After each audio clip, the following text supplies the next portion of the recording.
प्रिय छात्रों नमस्कार। आइए आज हम पढ़ते हैं प्रत्यावर्ती धारा में ट्रांसफार्मर के बारे में। तो ट्रांसफार्मर से संबंधित मैं आपको वे सभी चीज़ें बताऊंगा जो पेपर में पूछे जाते हैं। तो आज आप ट्रांसफार्मर का वीडियो देख लेंगे तो आपको इसमें कहीं पे भी दिक्कत नहीं होगा और पेपर में इससे संबंधित जो भी टॉपिक पूछा जाएगा उसे आप आसानी से बना सकते हैं। तो वीडियो को अंत तक देखिए, फिर आपको पढ़ने में देखिए बहुत मज़ा आ जाएगा। और यदि आप हमारे चैनल पर नए हैं तो चैनल को सब्सक्राइब जरूर करें, साथ ही साथ बेल आइकन को भी प्रेस कर लीजिए, जिससे हम इसी तरह के नए नए वीडियो अपलोड करेंगे तो उसका नोटिफिकेशन सबसे पहले आपको मिल जाएगा। तो आइए स्टार्ट करते हैं, ट्रांसफार्मर क्या होते हैं। तो नॉर्मली आप अपने गांव या घरों में देखे होंगे ट्रांसफार्मर कैसे रहता है। कहीं पे जब बिजली ऑफिस होता है, मतलब जहां से विद्युत का सप्लाई होता है, तो गांव में भी बड़े बड़े ट्रांसफार्मर लगे होते हैं। तो उसी तरह से सबसे पहले ट्रांसफार्मर का उपयोग कहाँ पे करते हैं। देखिए, हम जानते हैं कि जो जहाँ पे धारा का उत्पादन किया जाता है, विद्युत धारा का, ठीक, मतलब जहाँ पे बिजली बनाया जाता है, विद्युत बनाया जाता है, तो विद्युत हम जानते हैं कि वो पानी से बनाया जाता है। ठीक, अब बनाने के बहुत बड़े बड़े डैम होते हैं, वहाँ पे विद्युत धारा उत्पन्न किया जाता है। तो यहाँ पे प्रत्यावर्ती धारा उत्पन्न होता है, मतलब एसी करंट, प्रत्यावर्ती धारा उत्पन्न होता है। और प्रत्यावर्ती धारा की प्रबलता क्या होती है, अधिक होती है। प्रत्यावर्ती धारा की प्रबलता अधिक होती है, इसे हम पावर हाउस कहते हैं। क्या कहते हैं? Power house. ठीक, तो पावर हाउस में प्रत्यावर्ती धारा की प्रबलता, ठीक, धारा की प्रबलता अधिक होती है। तो धारा की प्रबलता अधिक होती है और धारा की प्रबलता अधिक होती है, लेकिन वोल्टता क्या होता है, कम होता है। मतलब मान लीजिए ये 200 वोल्ट होगा, कितना होगा, 200 वोल्ट। तो वोल्टता कम होती है लेकिन धारा की प्रबलता अधिक होती है। तो कम वोल्टता को हम क्या करते हैं, ट्रांसफार्मर की सहायता से, ट्रांसफार्मर की सहायता से कम से हम क्या करते हैं, उसको अधिक करते हैं। समझ आया? कम वोल्टता को क्या करते हैं, अधिक करते हैं ट्रांसफार्मर की सहायता से। तो यहाँ पे मैं लगा देता हूँ एक ट्रांसफार्मर। ये चलिए इस तरह से मैं छोटा सा एक ट्रांसफार्मर बना देता हूँ। ठीक, ये हम लगा लेते हैं एक ट्रांसफार्मर। तो ट्रांसफार्मर क्या करते हैं, इस 200 वोल्ट को लगभग ये 2000 में परिवर्तित कर देता है, या 20,000 भी हो सकता है, बहुत अधिक बढ़ा देता है। अर्थात अब यहाँ पे वोल्टता तो बढ़ता है, लेकिन धारा क्या होता है, धारा यहाँ पे प्रबल होता है, तो यहाँ पे धारा होता है वो कम होता है। वोल्टता अधिक होती है लेकिन धारा कम होती है। अब ये जो वोल्टता हमको मिलता है, अब इसे हम यदि घर में लाएंगे तो इसकी वोल्टता बहुत अधिक है। तो इसको यदि हम घर में लाना चाहें तो हमारे घर में जितना भी हम सामान उपयोग करते हैं, इलेक्ट्रिक से संबंधित, लाइट है, टीवी है, फ्रिज है, कूलर है, तो वे सभी उड़ जाएंगे और घर में आग भी लग सकता है। क्यों? क्योंकि इस धारा की वोल्टता सर्वाधिक होती है। तो इस वोल्टता को फिर कम करते हैं हम, क्या करते हैं, इस वोल्टता को फिर कम करते हैं। तो इसको कम करने के लिए हम क्या करते हैं, फिर ट्रांसफार्मर का उपयोग करते हैं और इस वोल्टता को जैसे 20,000 था तो इसको पुनः क्या करते हैं, हम 200 वोल्ट तक का बनाते हैं। अब 200 वोल्ट तो होती है, तो इस वोल्ट को हम क्या कर सकते हैं, आसानी से उपयोग कर सकते हैं। और यही क्या होती है, मोटे तारों के माध्यम से, ठीक, मोटे तार के जो प्रतिरोध है वो कम होता है। मोटे तारों के माध्यम से यहाँ पे विद्युत को हमारे घर तक पहुँचाया जाता है, कारखाना में पहुँचाया जाता है, फैक्ट्रियों में पहुँचाया जाता है। ठीक, इस तरह से तार के माध्यम से क्या करते हैं हम, मतलब यहाँ पे हमारे घर में पहुँचाया जाता है विद्युत को। ठीक, मतलब यहाँ पे धारा फिर क्या होगा, प्रबल होगा, धारा प्रबल होगा। ठीक, अब एक बार और ध्यान देंगे, सबसे पहले प्रत्यावर्ती धारा को यहाँ पे पावर हाउस में उत्पन्न किया जा सकता है, फिर इसकी वोल्टता कम होती है तो वोल्टता को हम क्या करते हैं, ट्रांसफार्मर के माध्यम से बढ़ाते हैं, तो यहाँ पे धारा का मान कम होता है। अब वोल्टता अधिक होता है तो इसे हम अपने घरों में उपयोग नहीं कर सकते, इसलिए इसको पुनः कम करते हैं। तो फिर ट्रांसफार्मर लगाते हैं तो ये फिर 200 वोल्ट का हो जाता है। फिर ये जो वोल्टता है, ये जो धारा है, वो तार के माध्यम से हमारे घरों तक पहुँचती है। इस तरह से ट्रांसफार्मर का उपयोग किया जाता है और धारा का सप्लाई होता है। अब ध्यान दीजिए, जो ट्रांसफार्मर वोल्टता को बढ़ाता है, ठीक, यहाँ पे देखिए 200 से क्या बना है, ये 200 से 20,000 बना है। तो जो ट्रांसफार्मर वोल्टता को बढ़ाता है उसे हम ऊंचाई ट्रांसफार्मर कहते हैं। क्या कहते हैं? ऊंचाई ट्रांसफार्मर।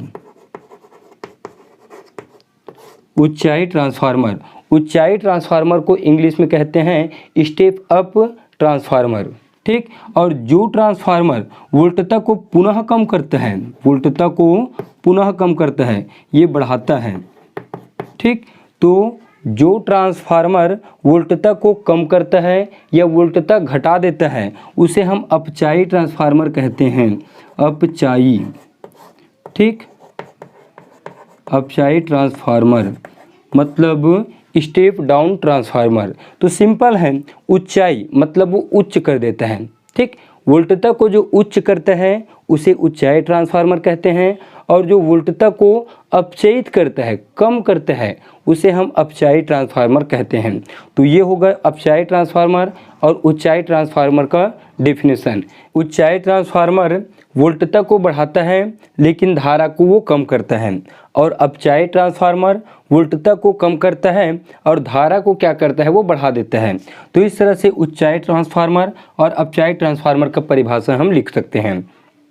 तो ट्रांसफार्मर का परिभाषा क्या होगा? तो ट्रांसफार्मर एक ऐसी युक्ति है जिसकी सहायता से वोल्टता को बढ़ा सकते हैं या फिर हम उसको घटा सकते हैं। ठीक। क्या कर सकते हैं? उसको घटा सकते हैं। तो ट्रांसफार्मर एक ऐसी युक्ति है जो प्रत्यावर्ती वोल्टता को बिना विद्युत ऊर्जा नष्ट किए हैं, यहाँ पे विद्युत ऊर्जा नष्ट नहीं होता है, तो प्रत्यावर्ती वोल्टता को बिना विद्युत ऊर्जा नष्ट किए बढ़ा देता है या फिर घटा देता है, और उसे ही कहते हैं हम ट्रांसफार्मर। तो देखिए इसका डेफिनेशन मैं यहाँ पे लिख दिया हूँ। अभी इस चित्र के बारे में मैं आपको नहीं बताया हूँ, इसको भी आपको बताऊँगा। तो ट्रांसफार्मर एक ऐसी युक्ति है जो एसी वोल्टता को बिना विद्युत ऊर्जा नष्ट किए बढ़ा या घटा देता है। ठीक। अब ध्यान दीजिए, ट्रांसफार्मर क्या होता है? अन्योन्य प्रेरण के सिद्धांत पर कार्य करता है। अब अन्योन्य प्रेरण क्या होता है भाई? अन्योन्य प्रेरण के लिए हम दो कुंडली लेते हैं। क्या करते हैं? दो कुंडली लेते हैं इस तरह से। जब एक कुंडली में धारा के मान में परिवर्तन किया जाता है तो पास स्थित दूसरे कुंडली में, जब इस कुंडली में धारा के मान में परिवर्तन किया जाता है तो पास स्थित दूसरे कुंडली में चुंबकीय फ्लक्स में परिवर्तन होने के कारण प्रेरित धारा उत्पन्न हो जाती है। इसे अन्योन्य प्रेरण कहते हैं। तो सेम टू सेम इसी के सिद्धांत पर ट्रांसफार्मर भी कार्य करता है। अर्थात यहाँ पे दो कुंडली होता है, तो एक कुंडली में हम धारा प्रवाहित करते हैं तो दूसरे कुंडली में प्रेरित धारा उत्पन्न होती है। ठीक। तो ये हुआ इसका सिद्धांत। सिद्धांत के बाद देखते हैं हम ट्रांसफार्मर दो प्रकार के होते हैं। एक होता है अपचाई ट्रांसफार्मर, दूसरा होता है ऊंचाई ट्रांसफार्मर। तो अपचाई ट्रांसफार्मर क्या होते हैं? देखिए, यह ट्रांसफार्मर एसी वोल्टता को घटा देता है। अपचाई नाम से क्लियर है ना? अपचाई मतलब कम करना। ठीक। ऊंचाई, ऊंचाई मतलब उच्च। ठीक। ऊंचाई मतलब उच्च। तो यह ट्रांसफार्मर एसी वोल्टता को घटा देता है किंतु धारा के मान को बढ़ा देता है। तो अपचाई ट्रांसफार्मर वोल्टता को घटाता है लेकिन धारा के मान को बढ़ा देता है, मैं आपको बताया भी हूँ। ठीक। दूसरा ऊंचाई ट्रांसफार्मर, यह ट्रांसफार्मर एसी वोल्टता को बढ़ा देता है किंतु धारा के मान को कम करता है। जो वोल्टता को बढ़ाता है वो धारा को कम करता है। इस तरह से हम दोनों ट्रांसफार्मर का परिभाषा लिख सकते हैं। उसके बाद बनावट। तो देखिए बनावट कैसे है। ट्रांसफार्मर के मुख्यतः तीन भाग होते हैं। कौन कौन से होते हैं? देखिए आप, एक पटलित क्रोड होता है, एक प्राथमिक कुंडली होता है और एक द्वितीयक कुंडली होता है। अब देखिए इसकी संरचना के बारे में बड़ी आसानी से ये भी समझ आ जाएगा। तो यहाँ पे ये जो आपको दिख रहा होगा, ये ऐसा बहुत सारा लकीर दिख रहा होगा, ये तो ये क्या होता है? कोर होता है। कोर जो नर्म लोहे के मतलब पत्ती होता है, आयत के आकार में वो बीच से कटा रहता है, इस आकार का होता है। आप देखे भी होंगे इलेक्ट्रॉनिक्स शॉप में, ये इस तरह से। ठीक। तो ये बहुत पतला होता है और उसको क्या करते हैं? विद्युत रोधी लेप लगा के एक के ऊपर ऐसे रख के आवश्यक मोटाई का बनाया जाता है। तो ये होता है, ये जो बहुत सारा आपको किनारा दिख रहा है, इसे हम पटलित क्रोड कहते हैं। क्या कहते हैं? पटलित क्रोड। इसमें भी सेम ऐसा ही होता है। तो इसी के माध्यम से हम पटलित क्रोड बनाए जाते हैं। अब पटलित क्रोड बनाने का कारण क्या है सुनिए। तो ट्रांसफार्मर यदि हम पटलित क्रोड नहीं बनाएंगे तो उसमें भंवर धारा उत्पन्न होगा, और भंवर धारा उत्पन्न होगा तो फिर क्या करेगा, इसके क्रोड को वो नुकसान पहुंचाएगा, क्योंकि भंवर धारा क्या करता है, विद्युत ऊर्जा को उसमें ऊर्जा में नष्ट कर देता है, मतलब वो पिघलने लगता है। तो इसीलिए क्रोड को पटलित बनाया जाता है। पटलित मतलब होता है ओवरलैप, ठीक, एक के ऊपर ऐसे रखा जाता है।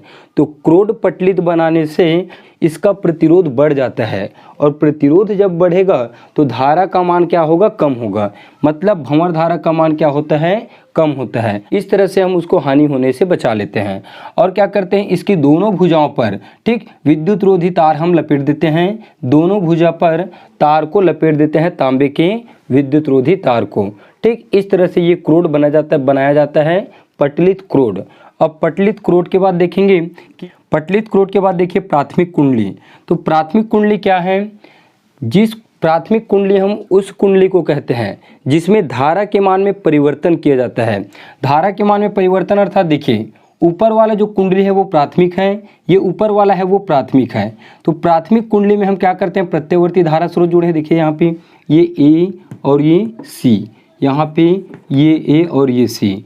तो प्रत्यवर्ती धारा स्रोत हम प्राथमिक कुंडली में जोड़े हैं, अर्थात जिस कुंडली में धारा के मान में परिवर्तन किया जाता है उसे प्राथमिक कुंडली कहते हैं, और इसके कारण इस कुंडली में प्रेरित धारा उत्पन्न होता है, मतलब प्रेरित विद्युत वाहक बल उत्पन्न होता है, इसलिए इसे हम द्वितीयक कुंडली कहते हैं। तो फिर से सुनेंगे, जिस कुंडली में धारा के मान में परिवर्तन किया जाता है उसे प्राथमिक कुंडली कहते हैं, तथा जिस कुंडली में प्रेरित धारा या प्रेरित विद्युत वाहक बल उत्पन्न होता है उसे द्वितीयक कुंडली कहते हैं।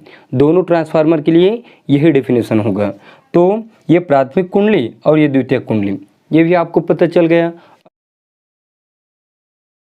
अब देखिए उसके बाद अगला टॉपिक है हमारा कार्य विधि। अब कार्य कैसे करते हैं देखिए, जब हम प्राथमिक कुंडली में प्रत्यवर्ती धारा के मान में परिवर्तन करते हैं तो द्वितीय कुंडली से बद्ध, मतलब द्वितीयक कुंडली से बद्ध चुंबकीय फ्लक्स में परिवर्तन होता है, और चुंबकीय फ्लक्स में परिवर्तन होगा मतलब प्रेरित धारा उत्पन्न होगा।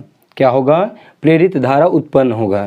तो ये जो हम परिवर्तन है वो बार बार करते हैं, तो जितने आवृत्ति की धारा इसमें प्रवाहित होती है उतने ही आवृत्ति की धारा द्वितीय कुंडली में भी बहने लगती है, ठीक। एक बार और सुनेंगे, जब प्राथमिक कुंडली में धारा के मान में परिवर्तन किया जाता है तो द्वितीय कुंडली से बद्ध चुंबकीय फ्लक्स में बार बार परिवर्तन होता है, और उसी आवृत्ति की धारा इसमें भी बहने लगती है।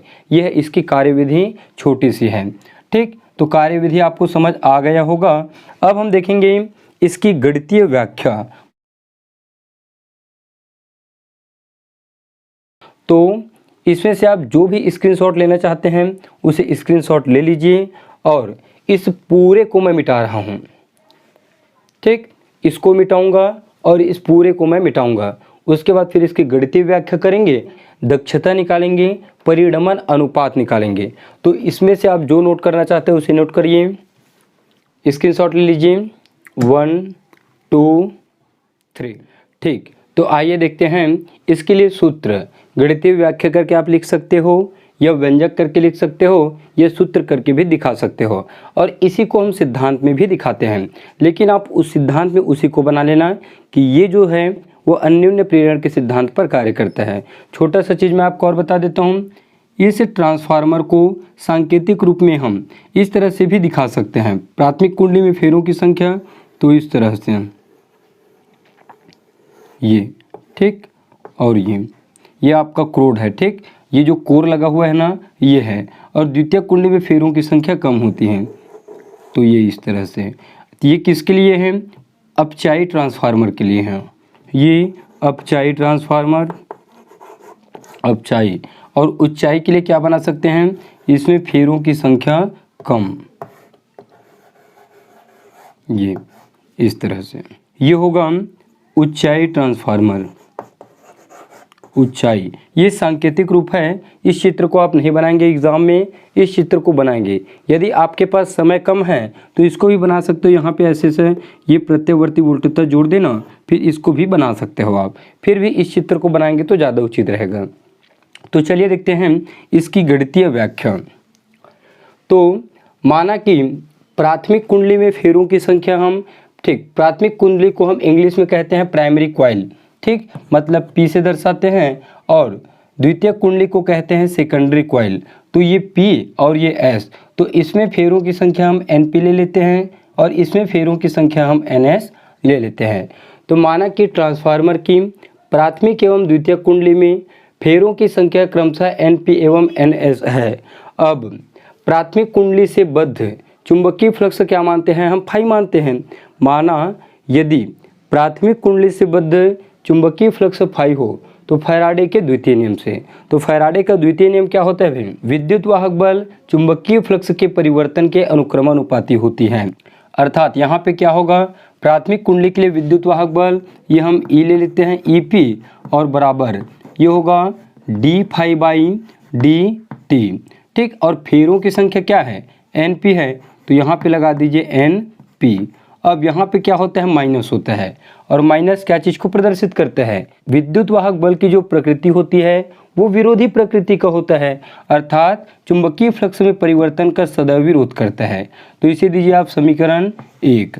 उसके बाद तो प्राथमिक कुंडली से बद्ध, यहाँ पे चुंबकीय फ्लक्स लिख रहे हैं, मैं भूल गया, चुंबकीय फ्लक्स, ठीक, यहाँ पे तो प्राथमिक कुंडली से बद्ध चुंबकीय फ्लक्स फाई हो तो फैराडे के द्वितीय नियम से। इसी प्रकार द्वितीय कुंडली से बद्ध, द्वितीय कुंडली से बद्ध चुंबकीय फ्लक्स भी फाई होगा, चुंबकीय फ्लक्स भी फाई होगा। तो पुनः फैराडे के द्वितीय नियम से, तो इसके लिए होगा ES इक्वल टू माइनस, इसके लिए फेरों की संख्या NS और d फाई बाई dt, इसे दीजिए समीकरण 2। अब हम क्या करते हैं, समीकरण 1 और 2 को भाग देते हैं।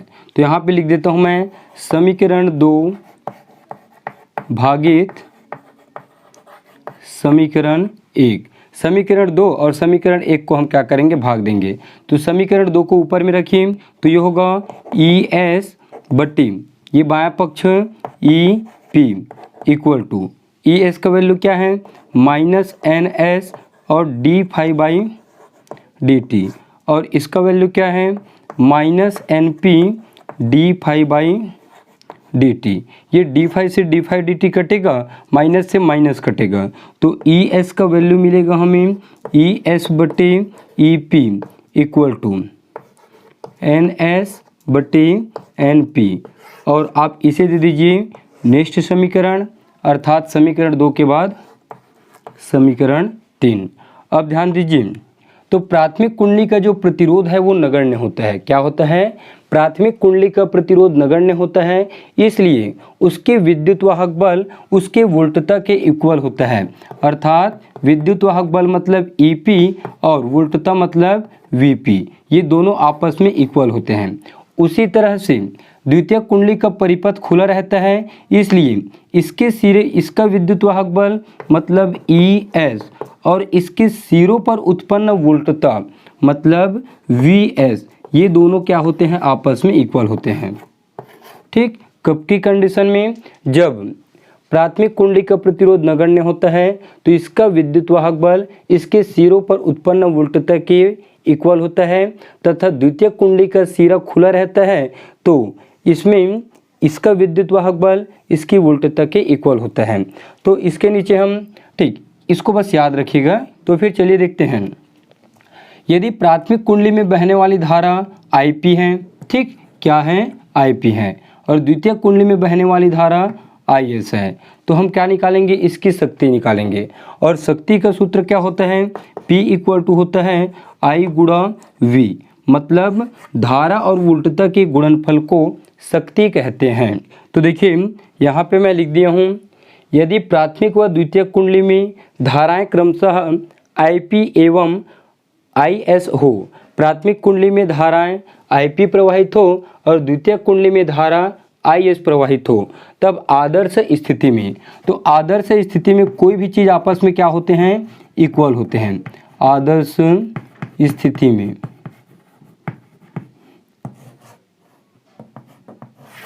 ठीक, आदर्श स्थिति में तो प्राथमिक कुंडली की शक्ति और द्वितीयक कुंडली की शक्ति, दोनों शक्ति क्या होंगे, आपस में इक्वल होंगे। तो प्राथमिक कुंडली की शक्ति, ठीक, इसको ऐसे लिख देता हूँ मैं, प्राथमिक कुंडली की शक्ति इक्वल द्वितीयक कुंडली की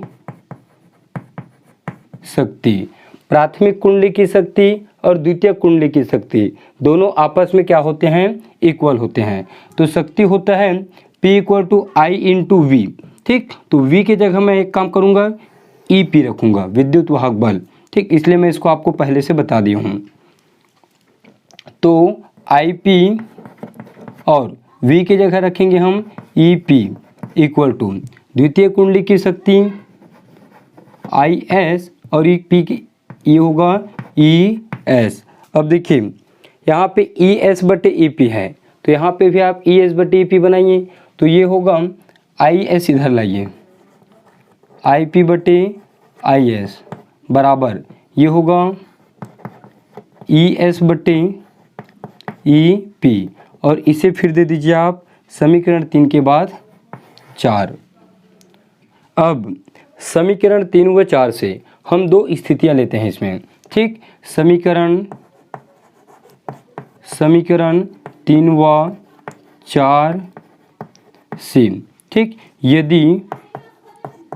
यदि सबसे पहले मैं एक काम कर लेता हूँ, ES को बड़ा मानता हूँ EP की तुलना में, ठीक। कोई भी एक को आप ले लीजिए क्योंकि हमें दो कंडीशन लेना है। तो ये पहला कंडीशन होगा आपका, चलिए, या फिर ES को छोटा मानते हैं EP की तुलना में। यदि ES छोटा होगा EP, ES ये लेस देन होगा EP से, तो ES छोटा होगा EP से, तो NS भी छोटा होगा NP से, ठीक। NS ये भी छोटा होगा NP से, और ये छोटा होगा, तो ES और EP आपस, EP बराबर NS और NP है, तो यहाँ पे ES और EP बराबर IP और IS है। तो ES छोटा होगा तो IP भी छोटा होगा, इसलिए हम समीकरण 3 व 4 दोनों से लिए हैं, ठीक। इसको मिटा रहा हूँ मैं, इसमें से आप जो नोट करना चाहते हैं कर लीजिए, ठीक। तो NS छोटा होगा NP से, यहाँ पे देखिए IP छोटा होगा IS से, ठीक।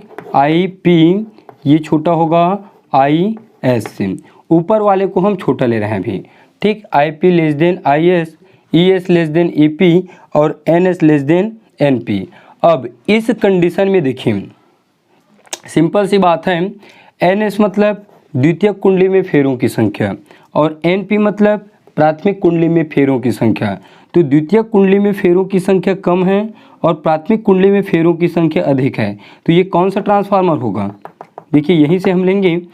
द्वितीयक कुंडली में फेरों की संख्या कम है और प्राथमिक कुंडली में फेरों की संख्या अधिक है, तो प्राथमिक कुंडली में फेरों की संख्या अधिक है इस वाले ट्रांसफार्मर में, और द्वितीयक कुंडली में फेरों की संख्या कम है, ठीक। NS कम है मतलब द्वितीयक कुंडली के फेरों की संख्या। तो ये जो कंडीशन है वो किसके लिए लागू होगा, अपचायी ट्रांसफार्मर के लिए लागू होगा। तो अपचायी ट्रांसफार्मर में प्राथमिक कुंडली में फेरों की संख्या अधिक होती है, द्वितीयक कुंडली में फेरों की संख्या कम होती है। लेकिन अब इसके लिए वोल्टता देखिए, तो वोल्टता क्या होता है, ES और EP, मतलब ES क्या चीज़ है, द्वितीयक कुंडली के लिए विद्युत वाहक बल है, और EP क्या चीज़ है, प्राथमिक कुंडली के लिए विद्युत वाहक बल है। तो द्वितीयक कुंडली का विद्युत वाहक बल कम होता है और प्राथमिक कुंडली की विद्युत वाहक बल अधिक होता है। तो होता है इसकी वोल्टता अधिक होती है और इसकी वोल्टता कम होती है। वोल्टता विद्युत वाहक बल के इक्वल है। तो प्राथमिक कुंडली की वोल्टता यहाँ पे VS भी ले सकते हैं हम, VS और ये VP। तो प्राथमिक कुंडली की वोल्टता अधिक होती है, अधिक मतलब जिधर फैला रहता है। प्राथमिक कुंडली की वोल्टता अधिक होती है, द्वितीयक कुंडली की वोल्टता कम होती है। किसमें, अपचायी ट्रांसफार्मर में।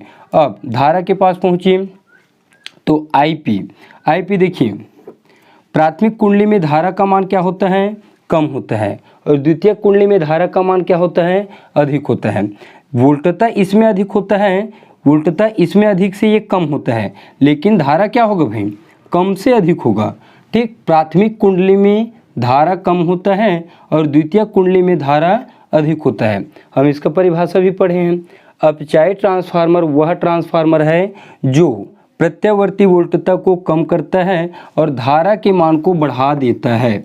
मतलब द्वितीयक कुंडली में धारा अधिक होता है और द्वितीयक कुंडली में वोल्टता कम होती है। ये हुआ हमारा पहला कंडीशन।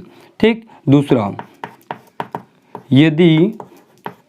यदि इसको जस्ट उल्टा ले लीजिए आप, यहाँ पे ES ग्रेटर देन EP और NS ग्रेटर देन NP और ये होगा IP ग्रेटर देन IS। ठीक, सिंपल है। अब ये यदि आपको समझ आ गया होगा तो ये भी देखिए।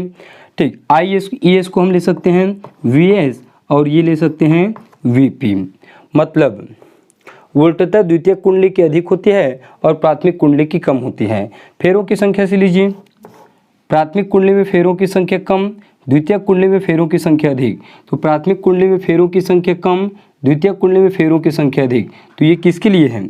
ये जो ऊपर वाला लिखे हैं हम, ये अपचायी ट्रांसफार्मर है, अपचायी, और ये होगा उच्चाई, ये उच्चाई होगा।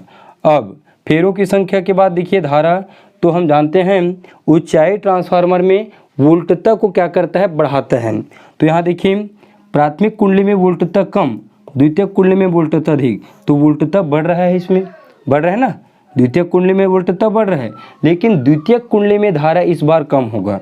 तो द्वितीयक कुंडली में धारा देखिए यहाँ पे कम है, प्राथमिक कुंडली की तुलना में द्वितीयक कुंडली की धारा क्या है? कम है। इस तरह से फर्स्ट कंडीशन अपचायी ट्रांसफार्मर है और सेकंड कंडीशन आपका उच्चाई ट्रांसफार्मर है। ये तो हुआ इसकी स्थिति। यहाँ पे थोड़ा सा हिंदी में भी लिखा हुआ है, उसे आप बुक को देख लीजिएगा और उसको आप लिख लीजिएगा। इसके बाद देखेंगे हम परिणमन अनुपात। ठीक, परिणमन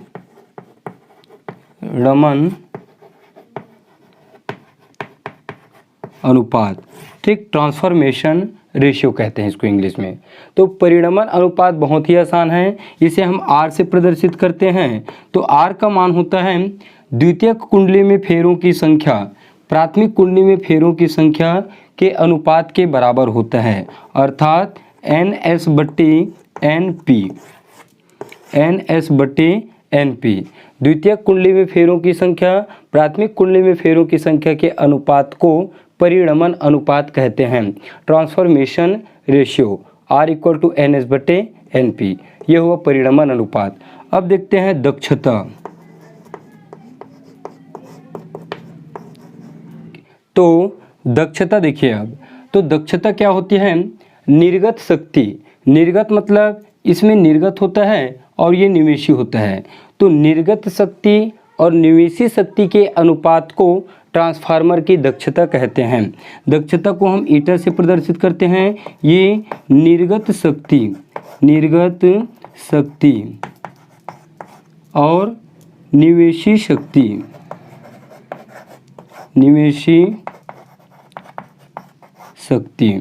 निर्गत शक्ति और निवेशी शक्ति के अनुपात को हम दक्षता कहते हैं। ठीक, अब ध्यान दीजिएगा, एक आदर्श ट्रांसफार्मर की दक्षता होती है 100%। कितना होता है? 100%। ठीक, आदर्श ट्रांसफार्मर की दक्षता होती है 100%, लेकिन व्यवहारिक ट्रांसफार्मर की दक्षता 90%, ठीक, 90% से 99% तक होती है। आदर्श ट्रांसफार्मर की दक्षता 100% होती है और व्यवहारिक ट्रांसफार्मर की दक्षता 90% से 99% होती है। ठीक, इस तरह से ये हुआ इसकी दक्षता। अब ट्रांसफार्मर की ऊर्जा क्षय और ट्रांसफार्मर का उपयोग, वो थ्योरी है, उसको मैं आपको लिख के दे दूंगा। ठीक, बोर्ड को आप देखकर लिख लीजिएगा। तो इस तरह से ये जो हमारा टॉपिक है ट्रांसफार्मर का, ये कंप्लीट होता है और इसी टॉपिक के साथ हम इस चैप्टर को भी कंप्लीट करते हैं। तो आज का वीडियो आपको अच्छा लगा है तो लाइक करें, एक छोटा सा कमेंट जरूर करें, क्योंकि आपके कमेंट से हम मोटिवेट होते हैं और हमें बहुत खुशी मिलती है। तो कमेंट करके मुझे ज़रूर बताएं कि वीडियो आपको कैसे लगा। अपने फ्रेंड लोगों को शेयर भी कर दीजिए। फिर मिलते हैं नेक्स्ट क्लास में नए वीडियो के साथ।